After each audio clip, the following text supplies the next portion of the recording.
Greetings and salutations. I would like to welcome everybody back and some of you for the first time to the Full Sport Press Podcast, the premier sports podcast for the consummate sports fan. And this is your one-stop shop for all sports-related news and topics. I am J-Ho. It's your boy, Big Jeff. Weezy in the building. Say what's up, Weezy. What you doing, buddy? I'm here. What it do? Coach like back in the building with the beard. Say what's up, Cam. Back. What it do? Yeah, man. For sure. How's everybody? Everybody good? Everybody good, man. Yeah. Trying to stay cool and healthy. Hot as hell outside.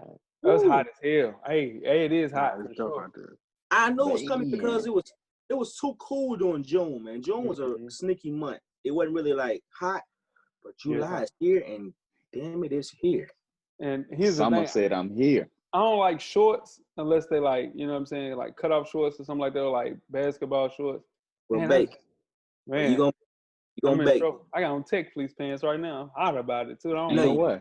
Ain't no way. You know, I wear shorts. I gotta wear shorts. It's too hot to have on pants. It's 92 degrees outside. I'm walking around with pants on. Sweatpants at that. Huh? He got on sweatpants at that. Man, tech fleece.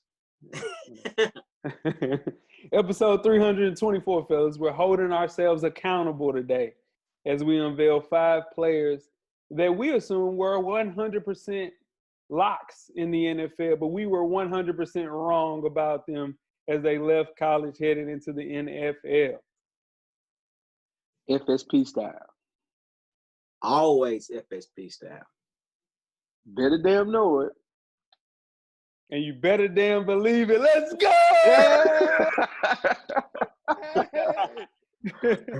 Yeah, that's all right, man. That's good. Best of the week, Jeff. What you got? Best of the week, my nephew finally got this bike riding down. Uh-oh. 8 years old. We had to have a fight about taking them training wheels off, but he got them off. And a month later, he out here by himself thugging it. So proud of that kid, man. Huge step. Yeah. Full disclosure, Animal Brown of the On Deck TV podcast cannot ride a bike. You put him out there. Goodness gracious. He's been on record stating that before, I think, though. Yeah, no, for sure. I just wanted to let him know that there's an 8-year-old that's out here riding a bike, and Chris is over the age of 30 and can. So Chris can't ride his bike. He can't ride his bike to the store. No, he would tip over. That's great, man. I had to learn how to ride a bike because you just get there faster. Get there faster. First sign of freedom.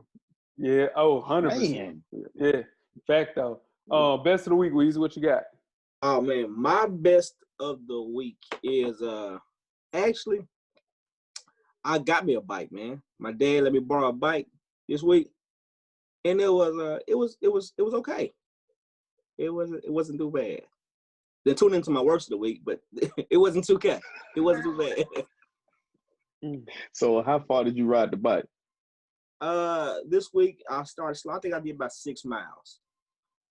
6 miles. But tune into my worst of the week. Tune into my worst of the week. That worst of the week gonna be fun. That worst of the week gonna be fun. Yes, sir. Coach, what you got? Best of the week. Man, the NFL said they're gonna play the Black National Anthem before week 1 in football games, man. I think that's a pretty cool thing of them to do. Even though it's only 1 week, you know, it would have been even better if they would have said the full season. But, you know, I guess, 1 week is better than no weeks. So I'm still waiting to see if they're going to actually do it, though. NFL just keeps continuing to just, slide by with certain look. Here's a cookie. You know what I'm saying? They're trying. Yeah. They're just trying to put a Band-Aid on something that probably needs stitches, dog. Yeah, we need surgery. We definitely need surgery. Definitely should have went to the hospital. Factor. My best of the week, J.R. Smith, man. After basically a year and a half, man, almost 2.5 seasons off of work, man. J.R. Smith is back in the NBA. Him and Philly Cheese on the same team. Jeff's guy. Can't wait to see my boy play again. He's wearing number 21. I'm just excited. The possibilities are endless. On foot, I know he's going to have some heat. I'm just excited to see my boy, man, Swish back in the game. And that means he'll be on NBA 2K21, which is even more exciting for me, for sure. So shout out to Switch, man. Let's get it. Let's get it. I want my dog to get one more ring. Because he's underdog, man. You know, him and Philly Cheese. I root for Philly Cheese now, Jeff. You know what I'm saying? He's different. You know what I mean? Shout out to Philly Cheese. Okay. Remember you said that. Yeah, no, for sure. With this bubble pickup, remember you said that. Yeah, I know Philly Cheese gonna let me down for sure. Worst of the week. Weezy, since you talked about it, what you got? Worst of the week. My worst of the week, this bike I told y'all about, right? There you go. So, you know me, I get on the bike, I'm riding, and the old dog got loose in the neighborhood. And he got loose. I'm thinking. And so I'm pedaling, right?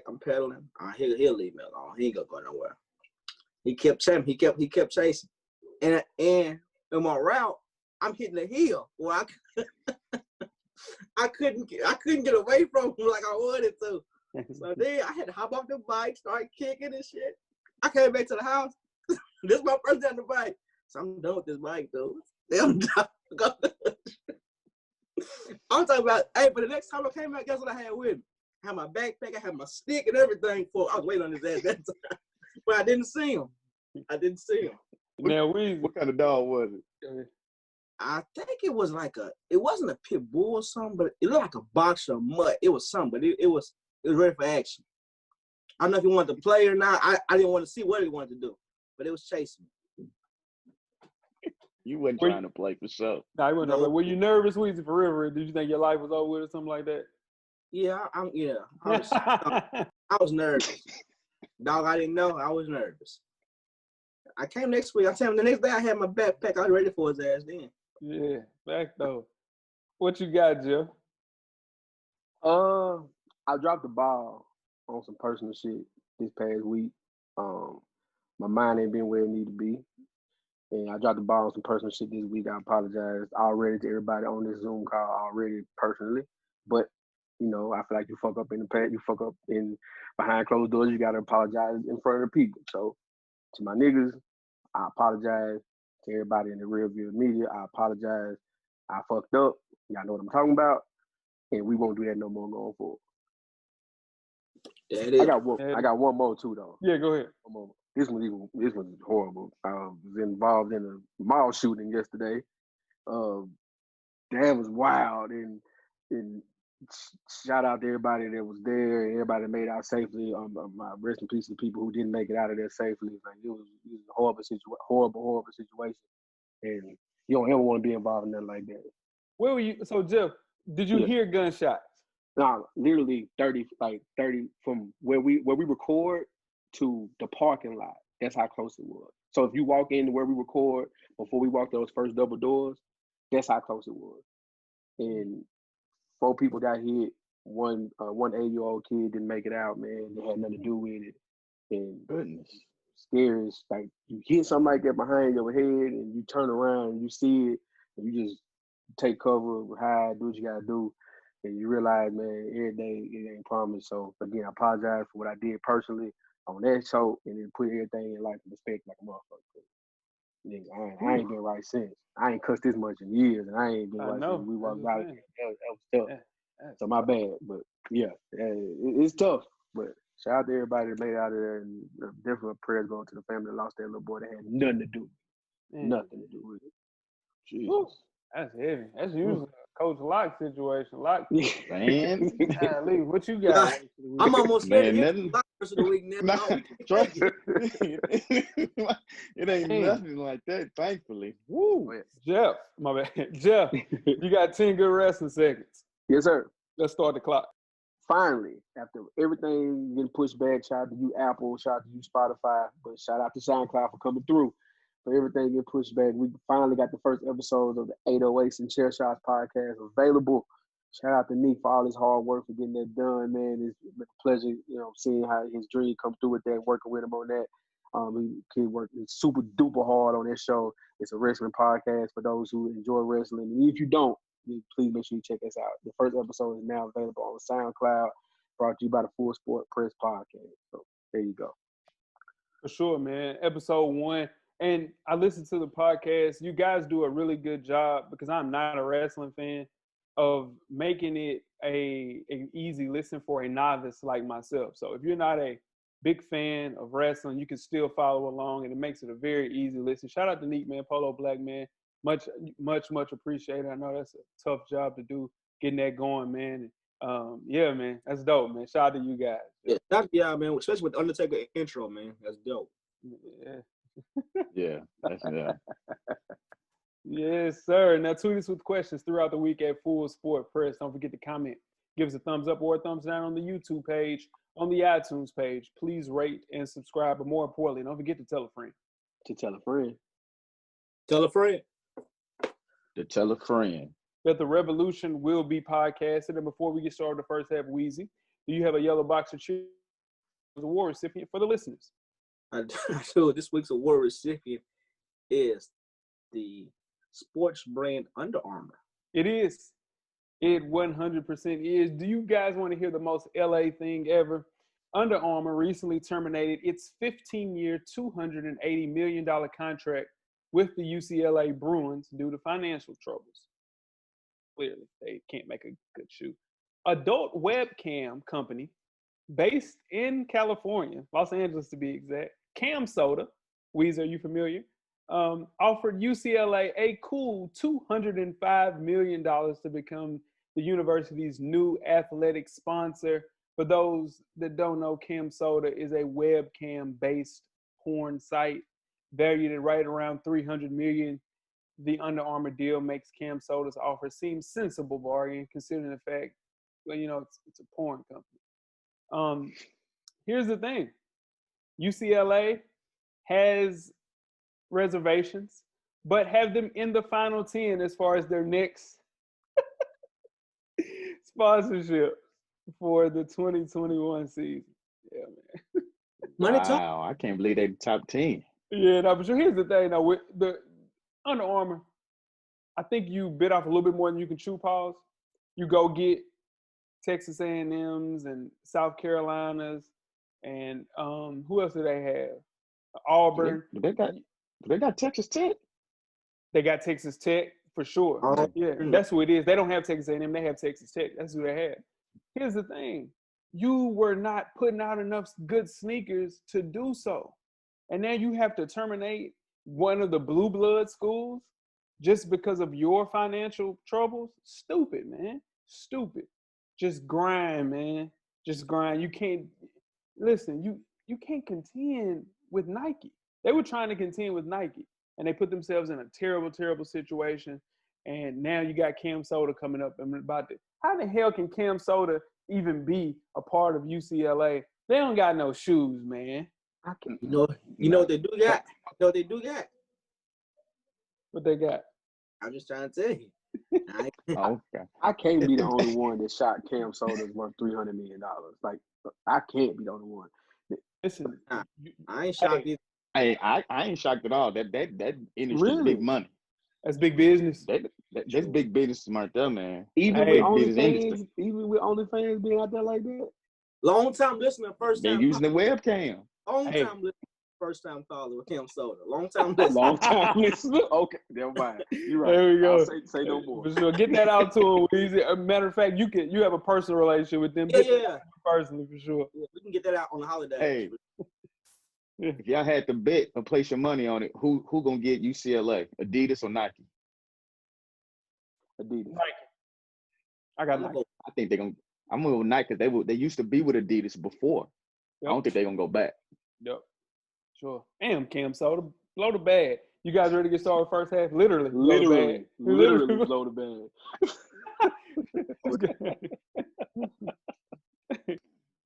The first half is underway.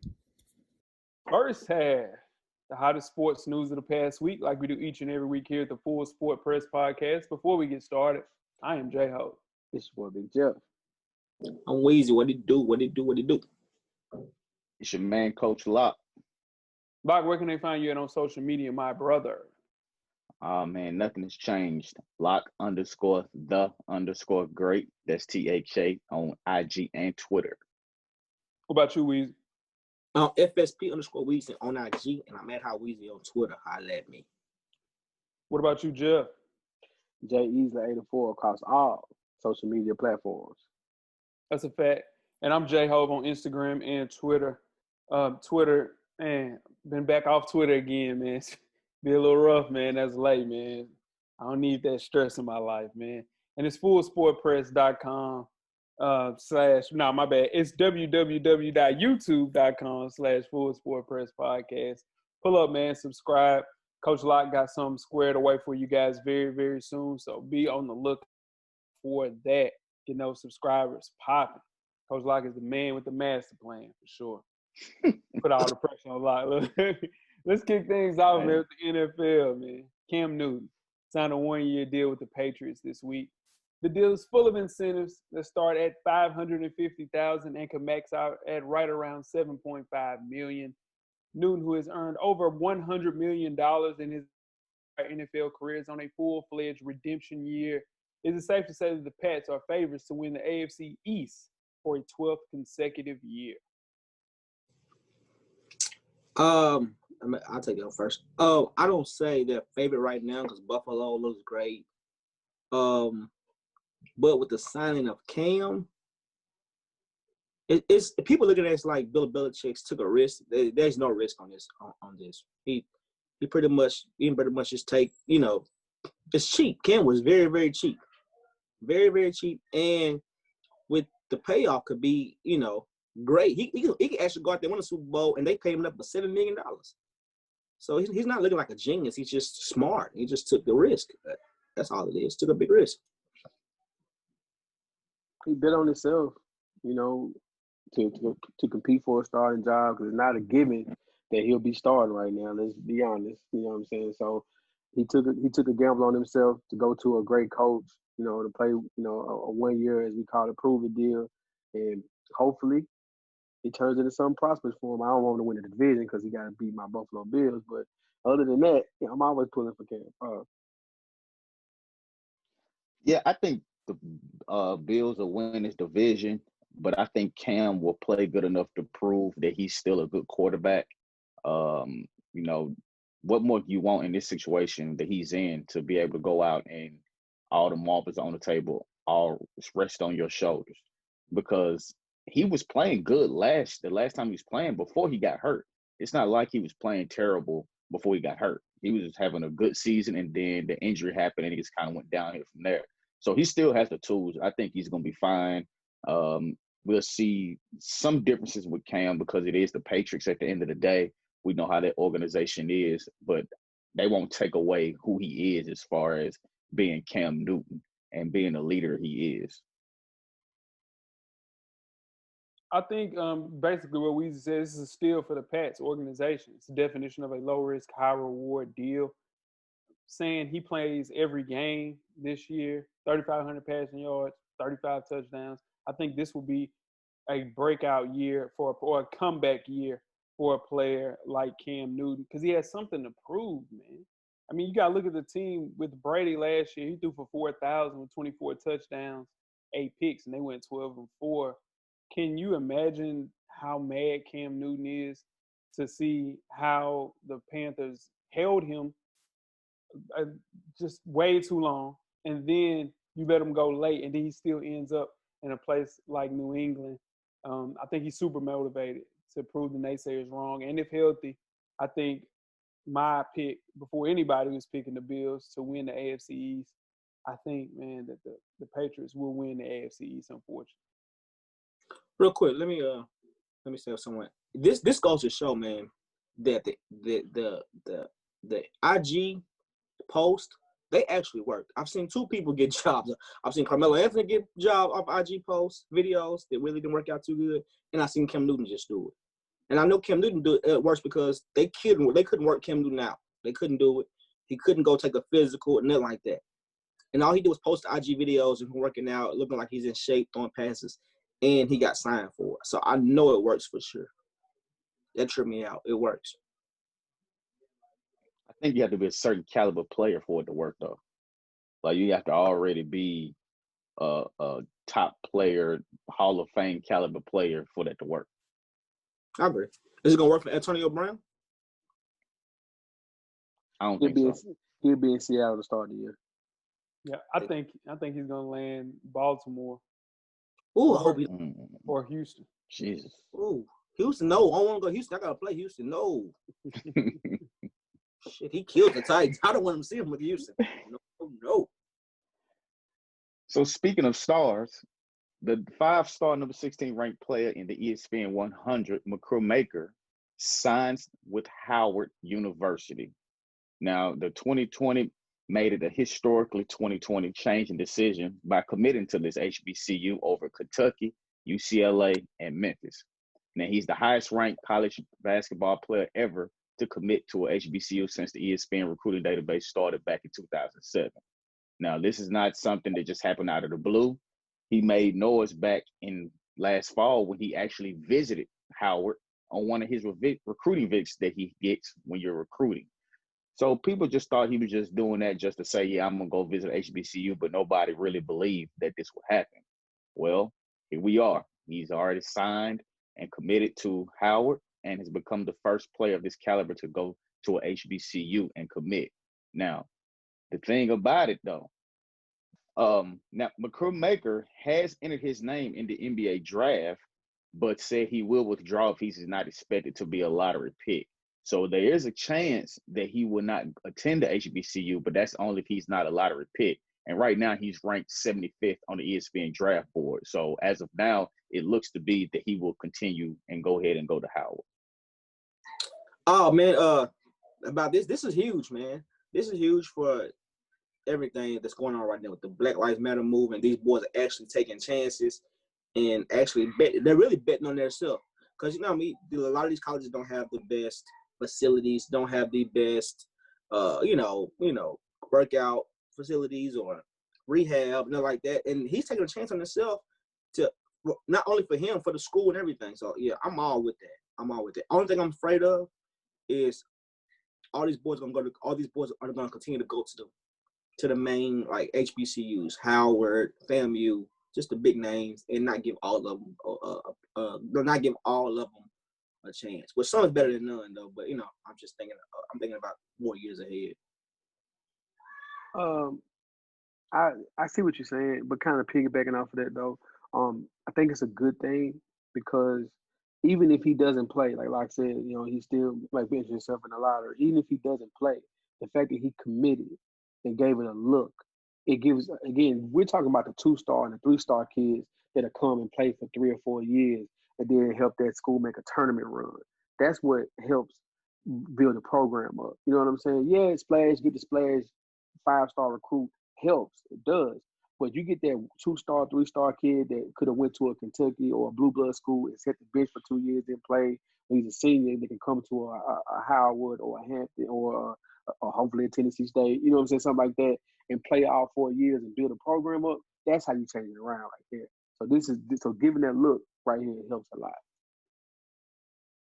I agree, man. What I'm gonna do is kind of play devil's advocate with a lot of this because as we started this show, I've been an advocate of some of these top 5, top 10 players to go into these HBCUs and kind of bring some type of light to it. But the reality is the rest of the college landscape has to catch up because without the willingness of coaches at high-profile programs, Dukes, UCLA's, Kentucky's, UNC's, to schedule Howard and television executives to give them a platform on ESPN, CBS, Fox Sports, Maker's bold choice is more than likely to be a one-off, unfortunately, because those schools, and Coach Locke can attest to this, they might not want to put them on their schedule.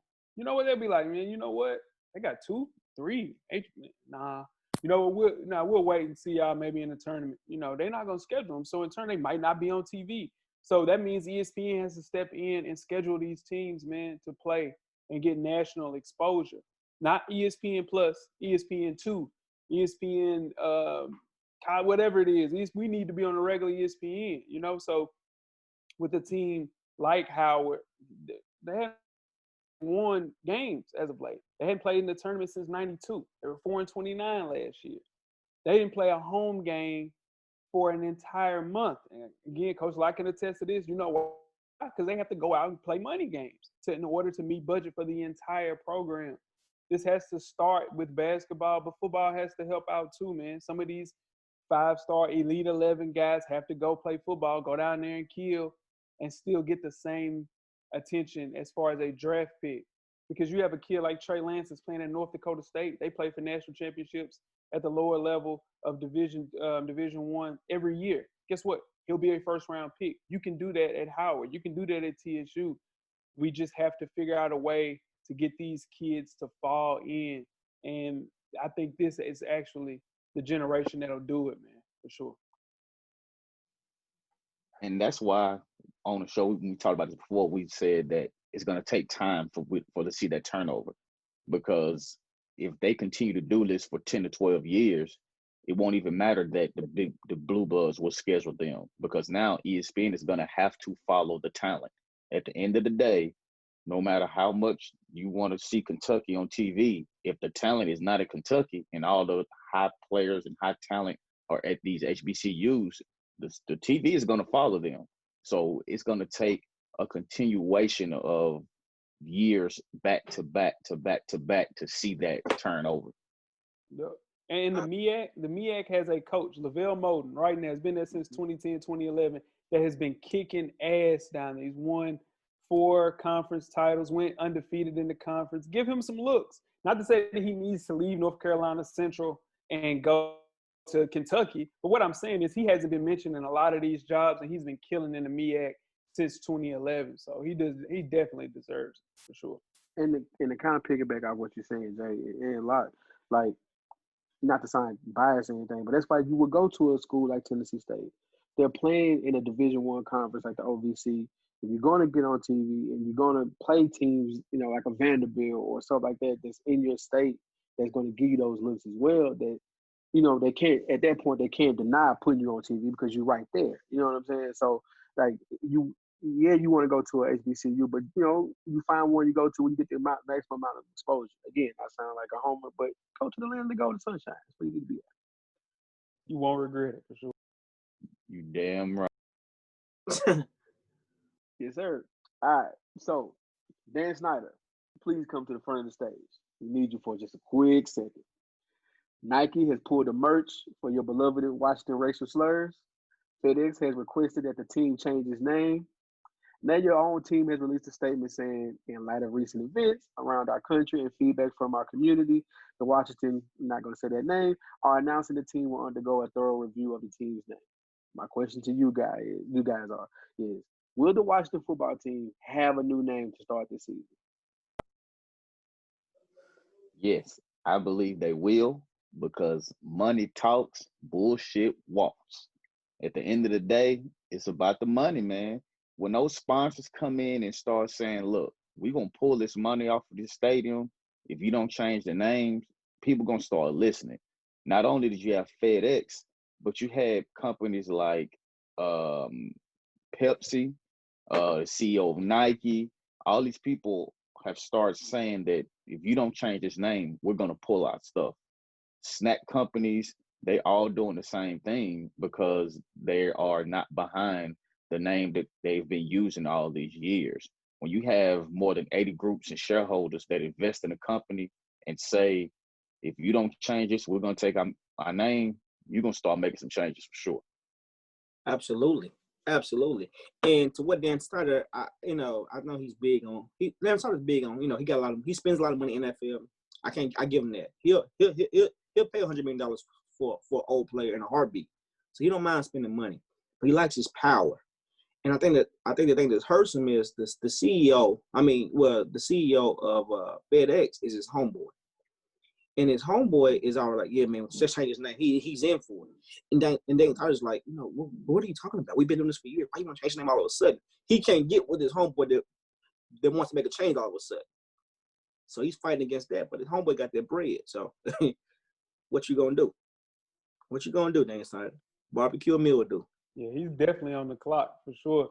And with American society undergoing this wide uprising due to racial tension, racial inequalities, this will be fixed sooner than later. Will it be at the start of this football season? I don't think so. It's too many ways that they have to figure out things and take things off of marquees, things of that nature. But it should have been fixed no later than the early 80s. Like, it's ridiculous. It should have been, it's well overdue. This is something that has been a groundswell. Moving on to the Indians, maybe the Florida State Seminoles, unfortunately. It's going to be a uprising to kind of make things, kind of a little bit more politically correct, man, because people aren't playing, man. And this new generation, and on top of that, a younger generation under them. And then on top of that, you have some of the baby boomers and the older people jumping behind this as well, man. It has legs, and I think it'll be all cleared out by this time next year for sure. Now, moving on to basketball again, the 2022 number one prospect, Imani Bates, committed to Michigan State. Now, he's a 6'8" small forward who's been regarded as the next big prospect since LeBron, and he's been compared to players like Kevin Durant. So the question I have is, will we ever see Imani Bates play at Michigan State? I think so. He's a Michigan kid. That's of course, the Fab Five made you love the Michigan Wolverines. But if you think about it, Michigan State is the perennial powerhouse in the state of Michigan as far as college basketball. So getting to see him a season, just one. We only getting one season. Like, if we get that, we getting one season. He's out of there. So to see him one season in his home state, put on a show, he'll do that just to show love to his people. That's all. I think he'll play.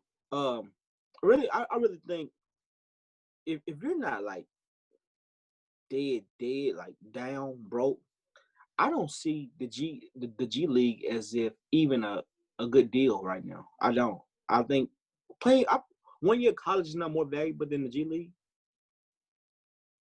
Hell no. Not if you're getting $500,000 and you go into college basketball and you get maybe $5,000, period. And that's just to eat. But what if you don't need the money? What if you don't need the money? No, hear me. Tomorrow, if they said and tell you tomorrow you're getting $25,000 a year, and then another job is offering you $500,000, where you going with? And you don't need no money. You going to get the money. You're going to get the money. The only thing that saves college is the college experience.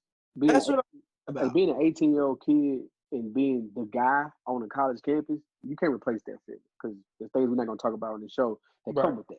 And hey, Jeff, can you imagine having $500,000 though at the age of 18? Damn, college! You can create college with $500,000. You will. No, you're absolutely right. Yeah, but they gonna give you some money anyways, and then they might get caught. You ain't got to pay it back. They gonna take care of it.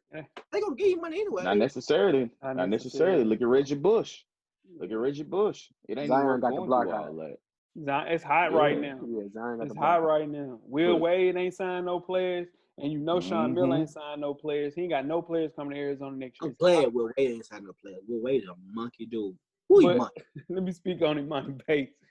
This kid was named National Player of the Year as a sophomore, something LeBron didn't even do. Hell no, he's not playing a game of college basketball, y'all. High school basketball is just too easy. He's publicly came out saying he's trying to get to the NBA as soon as possible. And that could be a situation financially, or he thinks he's just too good to play college basketball. So the worst thing that can happen to Michigan State happened last week, where his school transitioned to a prep school. So now they have some of the best players in Michigan transferring in to his high school, and now they play across the world, across the United States, against some of the high schools, Montverde, Prolific Prep, Oak Hill, etc. He will play against the best of the best. He will still average those 32 points he averaged last year. So, staff better figure out a way to move on and find another small forward, because he won't play a game at Michigan State. I think he will play a game at Michigan State for this reason alone. The way he's 16 years old, and he's thinking about reclassifying for 2021, which will have him playing his freshman year of college in the 2021-22 season. But he won't be able to enter the draft in the 2022 NBA because you have to be 19 years old by the year of the draft. So if he does reclassify, he's still not going to be able to enter the draft going and play that 1 year early. So I just don't see, unless they change the rule, which it could happen in the next few years with all these changes going on with G League offering $500,000 and all those things. I wouldn't be surprised if the rule is changed by it's time for him to go. Then I could see him not playing Michigan State. But if the rule hasn't changed, I think he will go to Michigan State for 1 year and play. That's crazy. That's nuts. That's funny. We're gonna see, but I'm telling you, that kid, he's too good, bro. He's too good, and he's gonna play on a good team now, just like Jalen Green played for Prolific Prep last year. Bro, he still averaged 32, National Player of the Year, whoop wop the band, bro. Right. We won't see him. Oh, he the real deal. So, yeah. So you saying he gonna go overseas? Because he's come out and say he doesn't want to play in the G League. He did say that. Listen, you know the money calling, right? You know the money calling. So you know, money on the phone. Hello, hey, that's gonna be the first $1 million contract in the G League, guaranteed. Now they give that's a hot take right here. Watch. That's a hot take. You just watch. You wait.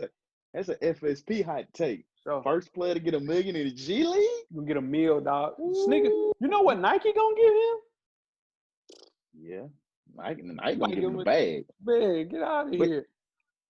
Man, so is the G League living increased like when they on the road? Because they wasn't, even though they gonna have 500,000. Man, he gonna have his own plane and everything. He gonna have a crop dust and everything. He's just gonna be good. Tell him Mike Bates gonna change the game, dog. Ain't got no problem.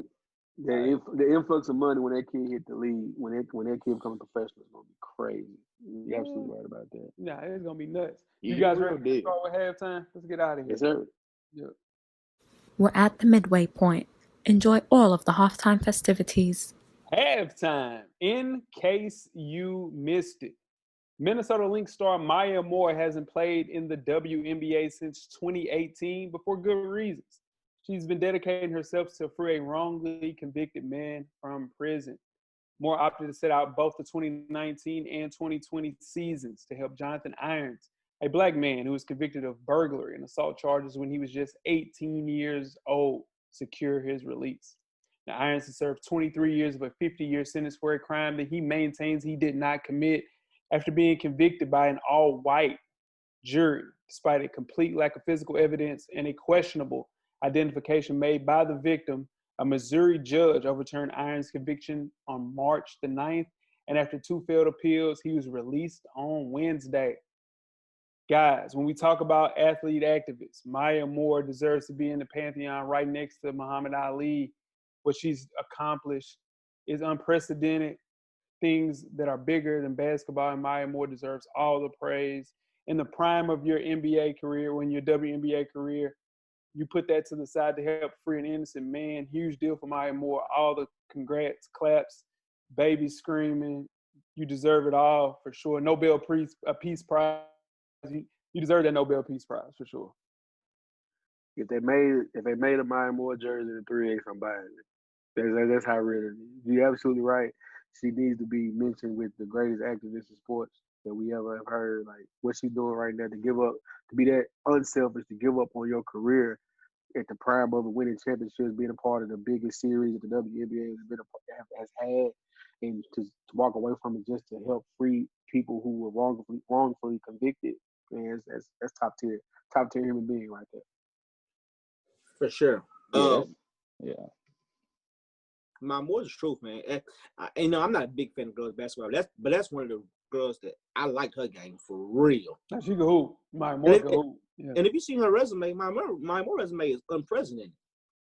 4-time NBA champion, 3-time college champion, all-time. She got 3-time All-American in college, MVP Finals 3 times. Come on, man. Her resume is off the roof. You hear me? Off the roof. Yeah, that thing I knew. That's off the roof. The ceiling is the roof. The ceiling is the roof. It's off the roof. The ceiling is the roof. The ceiling is the roof. I can't believe I just said that. Holy shit! But yeah, my more the truth, man. And to give up everything like that, that's all the way through. I'm with her. Shout out to Maya Moore. Yeah, man. She, and when she first did this, a lot of people questioned why she was walking away from the game to do that. They didn't realize that it was bigger than basketball. So I'm glad that she's starting to get the light shined on the thing that she's doing and getting the press showing what the good things she's doing in the community and stuff like that. Who would get a statue first? Who deserves one first? Her or Colin Kaepernick? Man, they need to have one right by each other. That's a good question, though, dog. Same time. Erected at the same time. One in Minnesota, one in Yukon, and one right smack dead in the middle of D.C., man. Colin Kaepernick, for sure. For sure. You guys ready to get started second half? Let's do it. Let's go. The second half is underway. Second half. Which player were you most wrong about? The NFL edition, episode 324. Before we get started, I am J Ho. It's what Big Jeff. It's your boy Weezy. What it do? It's your man, Coach Locke. Locke, it's confession time. Everybody has their favorite players in college. Some from your favorite college teams. Some you follow since high school. Either way, there's some players that you would have put house money, whole crib, that ex-player would get to the NFL and dominate. For every Patrick Mahomes, Khalil Mack, there's been another top former prospect who didn't pan out, man. Sure. For sure. For every Patrick Mahomes, there's a Johnny Manziel out there somewhere. In fact, yeah, for sure. Whether they fail because of injuries, off-the-field issues, or just poor play, all these players provide fascinating case studies of NFL failures. What if I told you that each of us has missed on players transitioning to the NFL? Episode 324 is all about confessing some of our major misses in regards to transitioning to the NFL. We will kick things off with Weezy with his, in a grant. Everybody has a team. Jeff's favorite team is the Florida State Seminoles. Locke's favorite team is the Florida State Seminoles. Weezy's favorite team is the Vanderbilt Commodores / the USC Trojans / and my team is the Florida Gators. So in turn, I think we automatically assume that every last one of our players are going to go to the NFL and absolutely kill. So with that being said, I won't have any Florida Gators on my list, not one. Because they all busted in the NFL. That's why they everyone. No, you're damn lie. That made it easy. That's an easy escape route for him. Don't. That's an easy escape route. Yes, it is. You don't have one Florida Gator on your list? Bro, that's what I'm trying to tell you. I assume all of them will go to the league and kill, bro. Easy escape route. They don't. That was smart, Jay. I give you that one for you. That was smart as hell. Hey, look. Did he put that asterisk out there early? Didn't he do damage control? It wasn't an asterisk. No, but I'm just assuming that y'all felt the same way. Now, granted, I'm just gonna be real. A lot of our Florida, I got some Seminoles on my list. I was just about to say, a lot of you guys came out as, ballyhoo to be great NFL players. A lot of Florida players didn't come out with a lot of, pressure other than this year. Other than Tim Tebow. Yeah, so you don't have Tim Tebow. And he's not on your list? Bro, no, because who thought Tim Tebow would come to the NFL and kill? You did. Nobody thought that, bro. No, because if that was the case, he would have been the first pick in the NFL draft, y'all. You can circle my tweets per that year they went to the playoffs and he won that game against Pittsburgh. I called that, and I figured if they were smart enough, they would have changed that offense to fit him going forward. They just didn't believe in him though. Damn, well, he used the small print to fix that up. I like it. So Weezy, kick things off. Let's get it going. All right, man. I went from 5 to 1. So my number 5 player was I was real big on Dorian Green-Beckham coming out of college. Oh yes, you were. Oh yes, you were. Oh, there you go. I don't need all that, Jay. This is a rough show for me. Dorian Green-Beckham, man. Missouri, he was like 6'6". Oh man, he was he wasn't good in a route tree, but he threw that ball up the end zone, he was going to get it. And not to mention, he went to my Titans. Oh, I eight-town stumped around the whole house when they drafted Dorian Green-Beckham. He only played for 1 year. He scored 1 touchdown. So, yeah, Dorian Green-Beckham, man, it was rough. It was rough for me. 2nd round pick on him too, if I'm not mistaken. Dorian Green-Beckham was a 5-star. No. Dorian Green-Beckham was the #1 high school recruit in all of college football when he came to college football, bro. That was it. No question. He was no one. Oh, shit, that's great. I'll go. Go ahead. Probably my favorite non-Seminole to watch in college ever was Vince Young. I just knew Vince Young was going to be a perennial Pro Bowler, Hall of Fame player. Then I don't know, he had a gun at a practice facility. Him and Jeff Fisher didn't get along. He made the Pro Bowl twice, but man, I don't know, man. Like his washout was amazing to watch. I And he cannot was believe also addicted to Cheesecake Factory. he was addicted to the Cheesecake Factory. You're absolutely right about that. Yeah, I can't say nothing else after that. You're right. You could pull up on him at the Cheesecake Factory whenever you needed to. He was there, posted at the Cheesecake Factory. People forget about Vince Young's Rookie of the Year. He got Rookie of the Year that year. He only played in 8 games. He got Rookie of the Year. He was killing. He was killing. Mm-hmm. And that draft class was a bust pretty much all the way around too. He almost had us in the playoffs, dude, that rookie season. Mm-hmm. I remember it. Damn. All right, well, I go next and keep with a quarterback. It's not a Seminole, though. Jamarcus Russell from LSU. I thought he was going to be the man in the NFL. First team All-SEC, Sugar Bowl P honors. Threw for over 6,600 yards, 52 touchdowns. Drafted number 1 in the 2007 draft to the Raiders. That man went 7-18 in 25 games as a starter. And in 3 seasons threw for 4,000 yards, 18 touchdowns, and 23 interceptions. Done. Cancel it. No, didn't work out. Not at all. No, Jamarcus didn't work out. Nothing beats the Jamarcus Russell story. The coach said he giving him blank tapes and seeing if he watched it. And Jamarcus said he watched it, and coach was like, "Fred, wasn't nothing on the tapes. Like, I know you didn't watch." Like, that's the best story ever. Like that lets you know where his head was at. Yeah, no, that puts his career in a capsule right there. Right where it is. Yeah, that's Jamarcus Russell for sure. My first person I will talk about, Johnny Football, man, 100%. 2014, 22nd overall. His NFL career was a disaster. Cleveland took a risk on Johnny Football, and he became Johnny Failure. But the thing is, with him going into college, I followed him because he was in Elite 11. So I was thinking, hey, man, dude, Texas A&M, they got a dog coming there. Finally got in to the game and exceeded my expectations within a year, and also Drake's. Whenever you're the hook on a Drake song in his prime, dog, you mean you're a special, special player.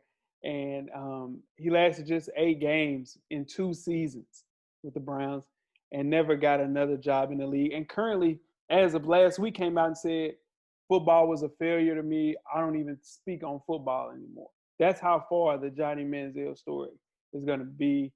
And I can't wait for that 30 for 30. But I just knew you couldn't tell me, oh, reps up, dog. You know it, yeah.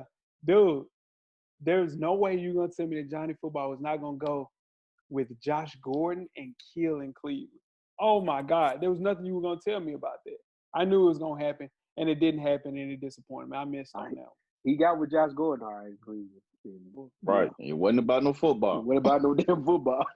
White girl. Sure. Christina Aguilera.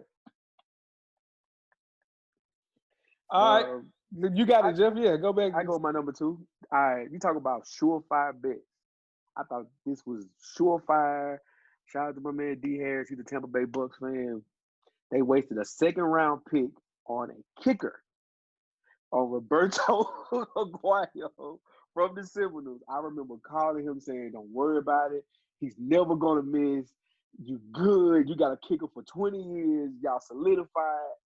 And he barely made it 1 year. It should have been cut halfway through his rookie year if we keep it in the book. He missed the game winner in the preseason, missed the game winner in the first game of that year, and it should have been over with right then and there.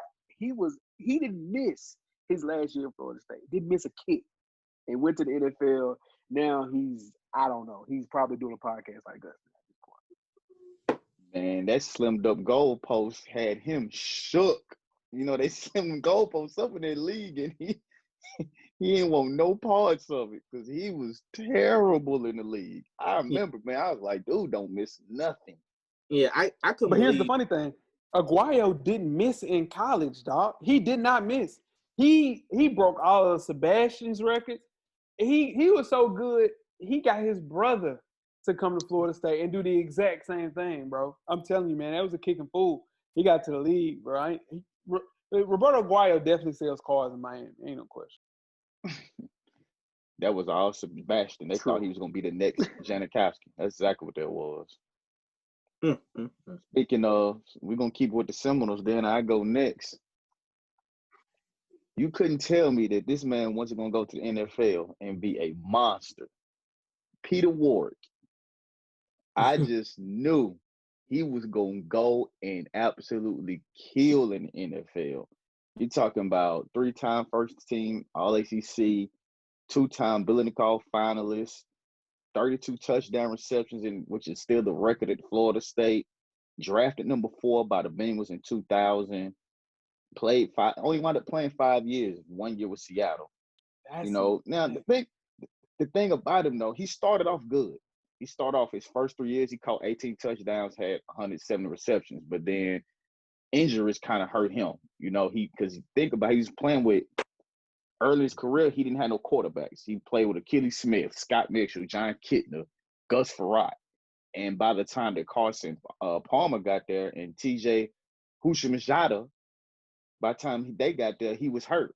So he never really got to play with them. And I think they had Chris Henry on that team too. They had a lot of weapons, but he never got to play with them because he was hurt. So you couldn't tell me going into the NFL that Peter Ward wasn't going to be a dog in the NFL. I think, Coach, if he was able to wear number 9 in the NFL, I think he would have killed. Because, listen, and I hate Florida State, but that was my favorite Florida State player ever. I love Peter Ward. Him, Chris Winkie the Ward, touchdown nose, man. That was one of my favorites, man. And I hate Florida State. But, man, I tell you what, that was right around the years when I had just started to watch Florida, 95, 96. But I'm telling you, I was thinking, did I make a mistake by picking Florida? Because Peter Warwick was that damn good, man. Hell yeah, you definitely made a mistake. No, I didn't make a mistake at all. You made a mistake. I didn't make a mistake at all. You chose the wrong Florida team. Oh no, you're damn lying. Oh, you're damn lying. All right, my turn. This player here, man, was this is like 2012, man. I was real big into college football. Mohawks was popping. Remember, Mohawks was popping back then. Everybody had a mohawk in their hair. You had one in 2018, though. No, I did. I didn't. I had one by 2014, maybe 13. I ain't know 2018. No, I didn't. No, listen. You had a mohawk? You had a mohawk when we were recording this podcast. We only did this podcast. It'll be 6 years next year. You've never seen me with a mohawk, Jay. Bro, I'm telling you, you had a mohawk, bro. Let me tell you why. You had a mohawk, bro. Yeah, bro. I'm saying my brother might have cut a mohawk in your hair. You had a mohawk for sure. 100% you had a mohawk. Anyways, let's move on. We fall down. We get back up. We fall down. Man, this player is a quarterback of mine, man. He wasn't on the all-region team, but I was hype about him. I was hype about Ja'Cory Harris from Miami, dude. he look how funny they laughing. I was hype about Ja'Cory Harris from Miami. U-swag, man. He kept saying U-swag. I was all over U-swag, man. This is before the turnover chain. I was all about Ja'Cory Harris. And Ja'Cory Harris played. He was undrafted. He went to the Philadelphia. He went to Philadelphia Eagles. He probably should have went to the 76ers. Sorry. He went to the Philadelphia Eagles. Now he plays for the Canada League, Eskimo team in Canada. So it's rough on me. It was rough. Wow, I hate it. Oh man, I'm telling you, boy, these misses are funny. Speaking of a miss, my next person was, I walked around and told the world right around 2010, 2011, this was going to be the best linebacker in college football. His name is Orlando McClain. He went 8th overall in 2010. The Raiders felt strong enough to pick him 8th overall. Yeah, man. And only one can assume they wish they could do this one over. He had 184 tackles through his first 2 seasons. Then he caught a gun charge and hasn't played a game since 2015. He is currently right now trying to make a comeback in the NFL at 31 years old. Spoiler alert, he better go play with Ja'Cory Harris. He better go play with the Eskimo brothers and Ja'Cory Harris because it's over, Rolando. It's that thing. Pack it up, Rolando. Pack it the hell up. Oh, boy. It's over with. It's over with. Eskimo brothers. That's funny. All right, so my third player is a Gator. Was fun to watch. Kiss my man, no, come on now. I got a Gator on my list. I got a Gator, I got a Buckeye, and one more Seminole on my list. It's my list. Percy Harvin. I thought Percy Harvin was going to be unstoppable because he gave us hell in Florida State. We couldn't do anything with Percy Harvin. I just hope they didn't give him the ball. That was all I hoped. They just never gave him the ball.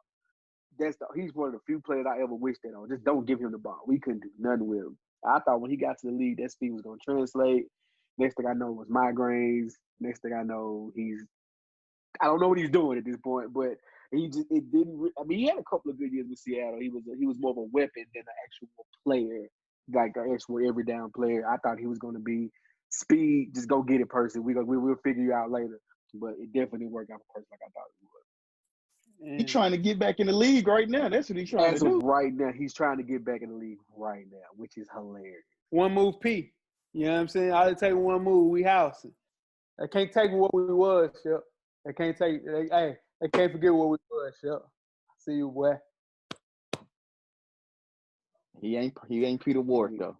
He damn sure ain't Peter Ward. Not in college. Nah, he ain't Peter Ward. Let's move on. You up, Jay? I'm up right now? Okay. This one hurt. My number 3. Oh, yeah, man. 2017. There's a quarterback that actually, it might be your turn, Locke. It's cool. I want to hit this one. We good. We're here now. Yeah. Number 2 quarterback. It don't matter. Number 52nd overall pick of the Cleveland Browns back in 2017, DeShone Kizer never really had a chance coming out of college. He never had a chance, y'all. Cleveland asked him to start as a rookie for a team that finished 0-16, man. He threw 11 touchdowns compared to 24 picks, y'all. He threw 24 picks and 11 touchdowns. He fumbled the ball 9 times, man, in 15 starts before the Browns traded him to Green Bay ahead of the net. He didn't play, bro. He played 1 year, man. They said my boy was thin-skinned, man. He was a prima donna. In 2017, when they asked all the people who drafted in the first 3 rounds who's most likely to be a bust, DeShone Kizer won that by a substantial amount, and he just got released by the Oakland, now Las Vegas Raiders. So the Browns are clear. The Browns are going to brown. I got 2 Browns on my team, dog. So currently a free agent. I hope DK can figure it out because, hey, listen. You need to go back up Ja'Cory Harris. You flew that flag. Hey, dog. Hey, my God. That was a 17-show run when his name got brought up. DK Kizer. DK, are you with me, dog? Hey, man. When I see him, I got to have a conversation with DeShone Kizer because he let me. Ooh, he flew that flag. Ooh, he let me the fuck down. Yes, he did. Mm-hmm. Well, since we're going to stay with quarterbacks, I'm going to go to quarterback, man. That great college career as a quarterback. You couldn't tell me he wasn't going to go to the league and do his thing. E.J. Manuel from Florida State. I thought E.J. Manuel was going to be the man. I thought he was going to be a game-changing league NFL quarterback. After what he did in college, man, he was 25-6 in his career. Only the second quarterback in college history to win 4 straight bowl games. Threw for 7,700 yards his career and was drafted number 16 in the 2013 draft. Played in 30 games, starting only 18, 20 touchdowns, 16 interceptions, and he's right now on the ACC network doing what we're doing. Shout out to EJ Manuel. It's Ryan Fitzpatrick and it's EJ Manuel. Two players I can't stand. I cannot stand. And EJ played for both my squad. He played for Florida State and he played for Buffalo.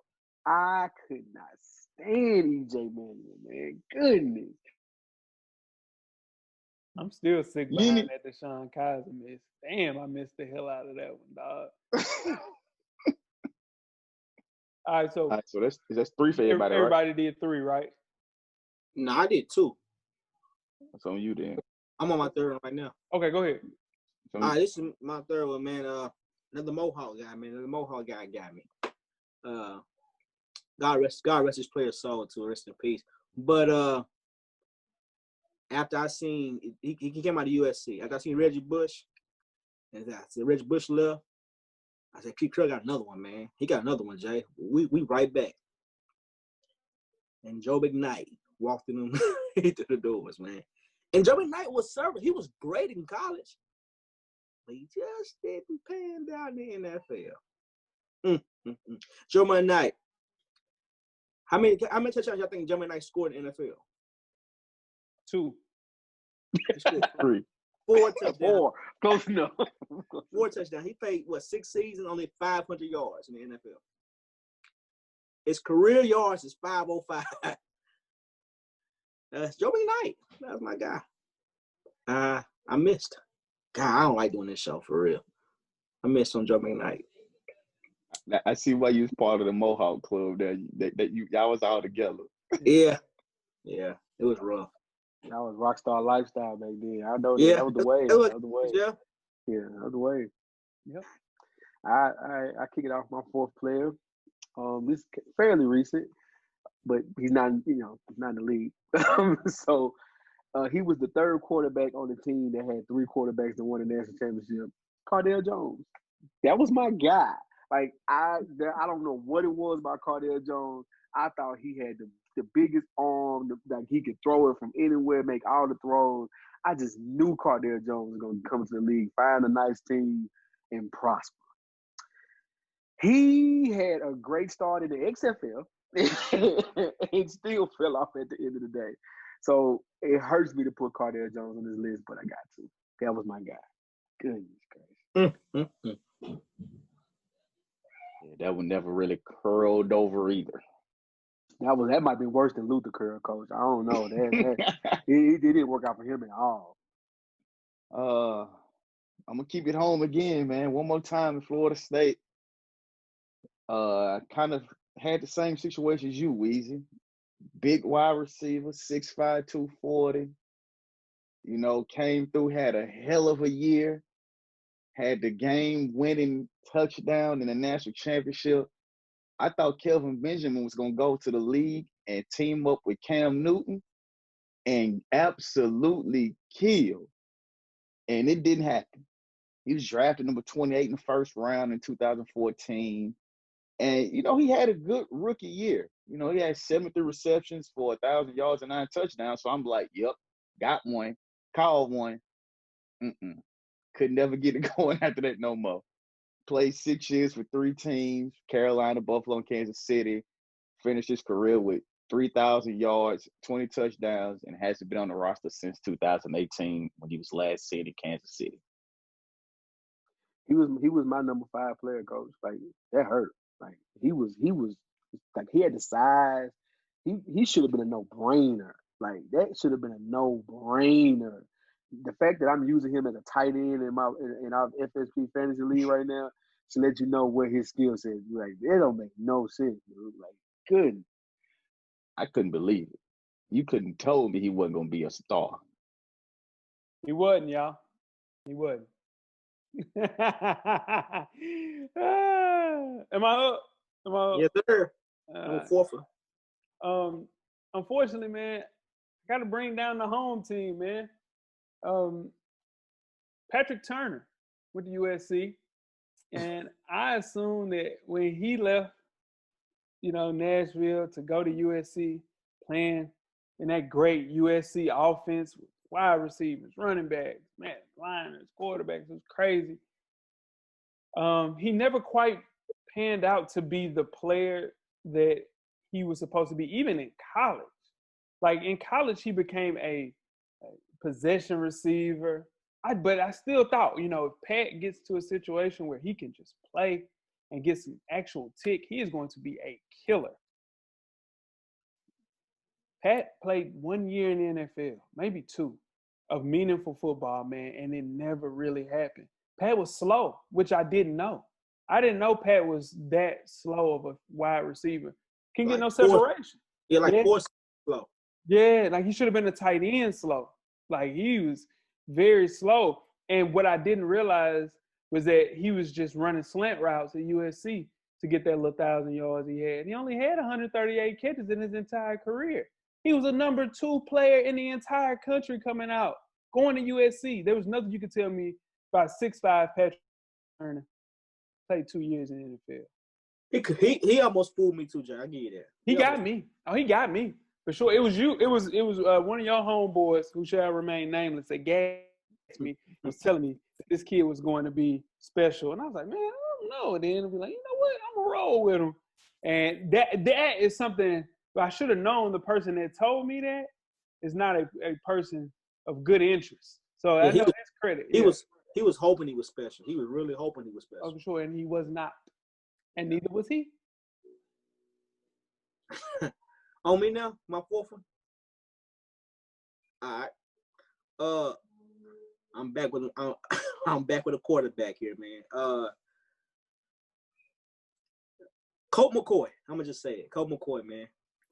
Oh yeah. Colt McCoy.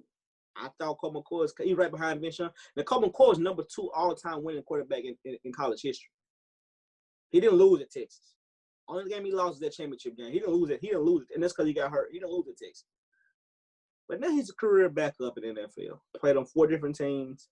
Played with Washington. Now he plays with the New York Giants. He's just a backup. Yeah, I thought Colt McCoy could have been I wanted him to come to the Titans. I thought he was a franchise quarterback.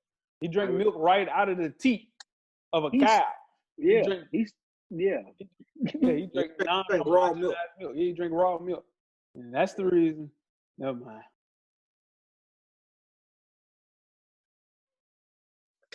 Raw milk, nasty. So is my 5th player? 5th player, man. All right, so here I had to make a quick sub because Locke took my 5th player. This was more of a personal one than anything. There's no reason why I should think he's gonna be this good. But I thought Lindell White was going to be an all-pro, at least 4 Pro Bowl 1,000-yard rusher in the NFL. He had the best game in the national championship when it counted. He went to the Titans, who love to run the big running back, but he just couldn't put the plate down, and he ended up looking like a fullback and a catch first tight end. Then he looked like a running back, and CJ2K happened, and it was all over for him. Yeah, you got to blame Karma for that. Karma got him literally. Club Karma. Yeah, come to Nashville. You know what we're talking about. Yeah, Club Karma got Lindell for real.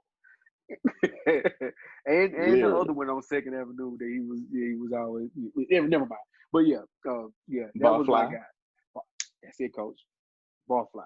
Yeah, shout out to Barfly.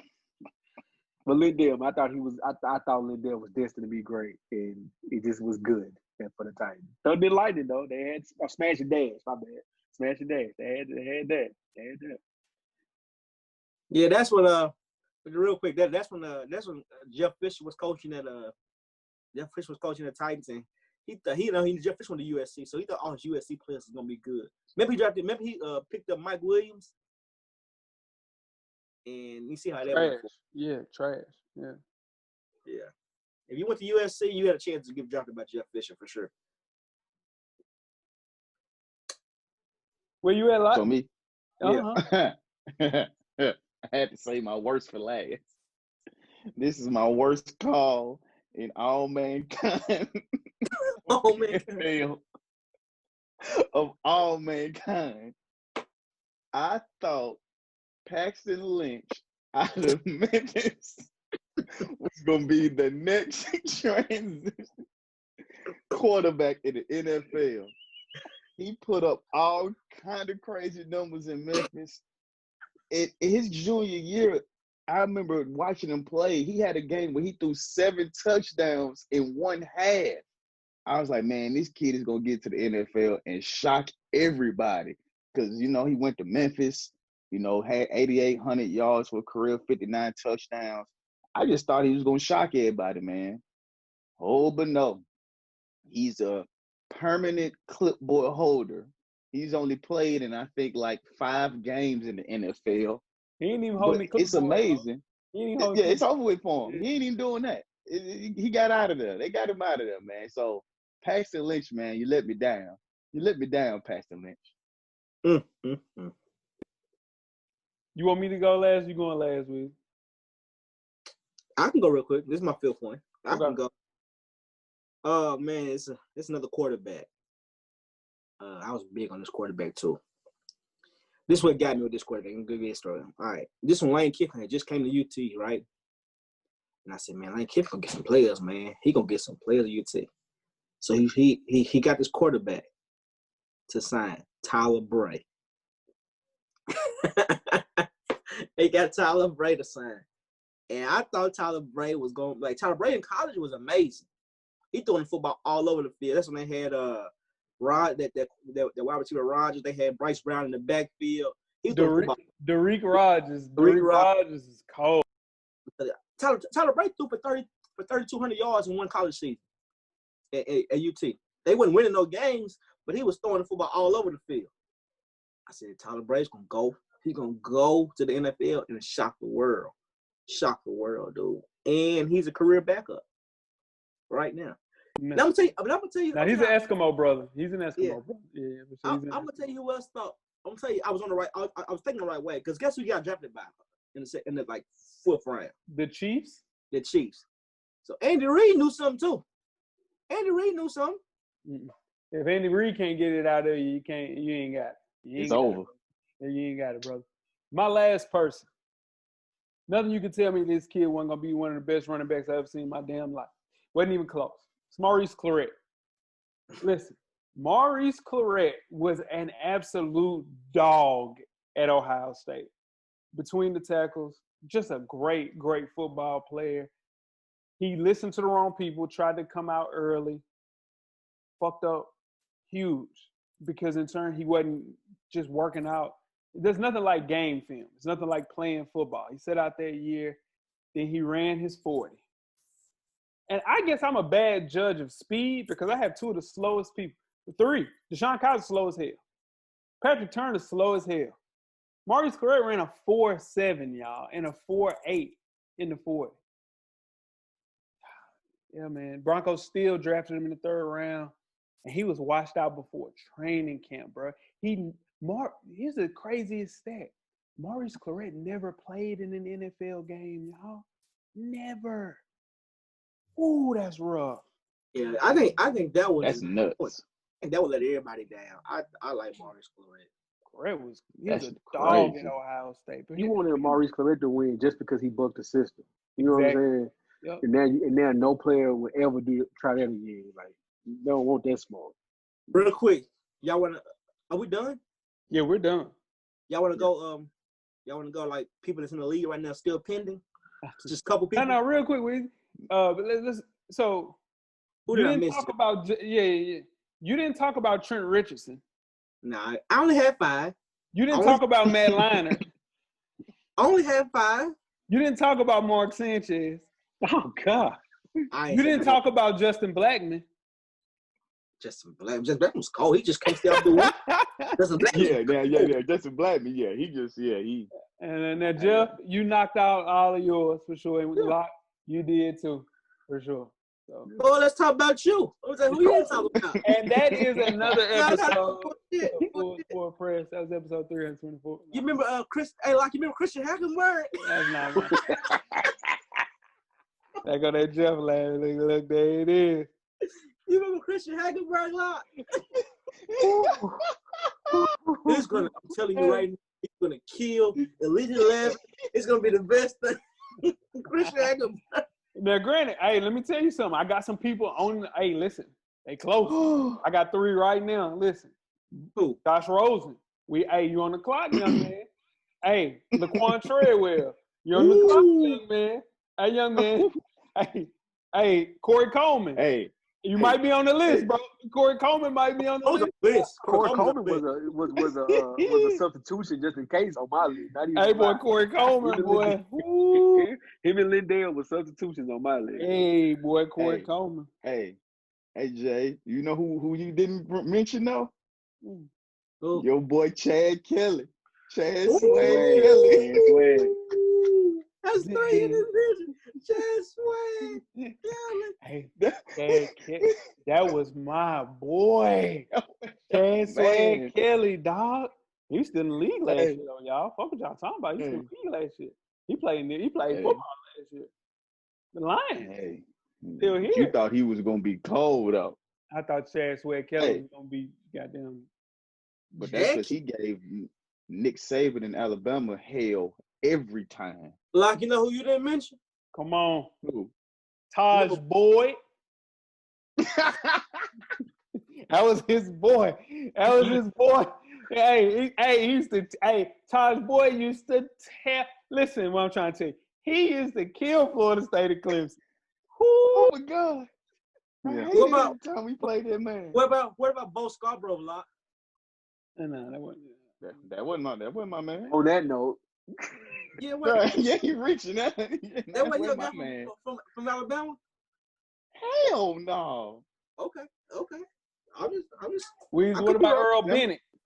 Earl Bennett was my guy. That's a Vanderbilt guy. That wasn't my guy though. Sure? That's right. I'll take it, Earl Bennett. Okay. Yeah, because I remember, man, Earl Bennett, man. I saw my boy Earl Bennett. And hey, dog, Taylor Mays wasn't your boy? Taylor Mays was my guy. I thought Taylor was your man. Hey, we didn't keep y'all too long. Hey, Jeff, now hold on, Jeff. Hey, Jeff. Hold on now. You got some players too that's pending. James is pending. Now, James is solid. No. The kid, Martavis Bryant, was your guy. Yeah, you can't throw that on me. Martavis Bryant was your guy, bro. Sammy Watkins was your guy too. Sammy Watkins Super Bowl champ. Nah, fuck out of here. Super Bowl champ. Sammy Watkins was my guy. Sammy Watkins is my guy. He's Super Bowl champ. Hey, I can't believe y'all brought up Chad Swag. That hurt. That hurt you right there. I was waiting on Deshaun the entire show. I can't believe Deshaun Kaiser didn't work, y'all. Yeah, that was good. And when Jay said Deshaun Kaiser, and then when Locke said Pastor Lynch, I still gonna sleep good tonight. I'm gonna sleep good. I'm good. I'm gonna sleep good. That's another the basketball show is gonna be better. Woo! Because hey, it's a missus. Oh yeah. Oh yeah. Yeah. A lot of my missus is your fault too, because she make me there watching them videos. A lot of my missus is your fault. Yeah. Tweet us with questions, man, throughout the week at Full Sport Press. Don't forget to comment, give us a thumbs up or a thumbs down on the YouTube page, on the iTunes page. Please rate and subscribe, but more importantly, don't forget to tell a friend. Tell a friend. Tell a friend about them misses. Majority definitely miss. People missing girls too. We don't talk about that. Weezy, where you at? Everything you paid for, man. Goodness gracious. Jeff, what you got? Camera's always on, man. Yeah, right. There's a misses. My God. Get a drama song. That was misses. We done missed some. Hey, man, the revolution will be podcasting. We are out. Woo. Life moves pretty fast. If you don't stop and look around once in a while, you could miss it. Thank you for listening to the Full Sport Press podcast. And don't forget to tell a friend to tell a friend.